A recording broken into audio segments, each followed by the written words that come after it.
রাজধানীর ফিলিং স্টেশনগুলোতে আজও জ্বালানির জন্য যানবাহনের দীর্ঘ অপেক্ষা। এ বিষয়ে বিস্তারিত জানাতে কল্যাণপুর থেকে আমাদের সাথে যুক্ত আছেন সহকর্মী মাহমুদুল হাসান ইমন। ইমন, ফিলিং স্টেশনে আজকে কি চিত্র দেখতে পাচ্ছেন এবং যানবাহনের সারি বা যানবাহনের ভিড় কতটা?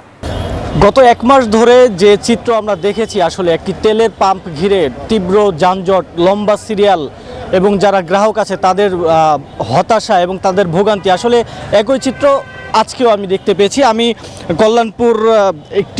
কল্যাণপুরে একটি তেলের পাম্পে এসেছি এবং সেখানে সকাল থেকে আসলে যারা গ্রাহক ছিলেন, যারা ভোক্তা ছিলেন, তাদের সাথে আমরা কথা বলেছি।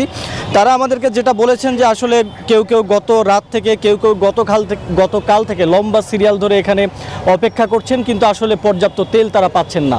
এখানে আসছেন এবং এখানে আরেকটা অভিযোগ আমাদের কাছে এসেছে, যেটা আসলে তারা খুবই হতাশ এবং ক্ষুব্ধ, যেটা বলছেন যে এখানে ভিআইপিদের জন্য আলাদা একটি সিরিয়াল তৈরি করা হয়েছে, যেটি আসলে শুধু এই পাম্পে না, এর আগেও আমি বেশ কয়েকটি পাম্পে গিয়েছি, বেশিরভাগ পাম্পেই ভিআইপিদের জন্য একটি আলাদা সিরিয়াল তৈরি করা হয়েছে এবং ওই সিরিয়ালে লবিং যারা করতে পারছেন এবং যাদের পরিচিত লোকজন আছেন, তারা তাদের মাধ্যমে তাদেরকে ইউজ করে আসলে ওই লাইনগুলোতে ঢুকে যাচ্ছেন এবং ওই লাইনগুলোতে ঢোকার কারণে যারা আসলে ঘন্টার পর ঘন্টা সিরিয়ালে দাঁড়িয়ে রয়েছেন, 24 ঘন্টা, 12 ঘন্টা, 13 ঘন্টা ধরে সিরিয়ালে দাঁড়িয়ে রয়েছেন, তারা আসলে খুবই হতাশ। কারণ তারা এত সময় ধরে এই চৈত্রের গরমে সিরিয়ালে দাঁড়ানোর পরও আসলে তারা যখন তেল নিতে যাচ্ছেন, শেষ পর্যায়ে গিয়ে পাম্প কর্তৃপক্ষ ডিক্লেয়ার করছে যে আসলে তেল শেষ।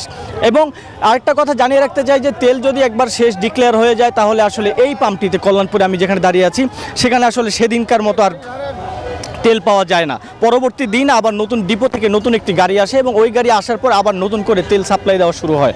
এই ছিল কল্যাণপুর থেকে আমার কাছে সর্বশেষ তথ্য। ফিরে যাচ্ছি স্টুডিওতে। অর্থই ধন্যবাদ আপনাকে। মাহমুদুল হাসান ইমন জানাচ্ছিলেন কল্যাণপুর থেকে।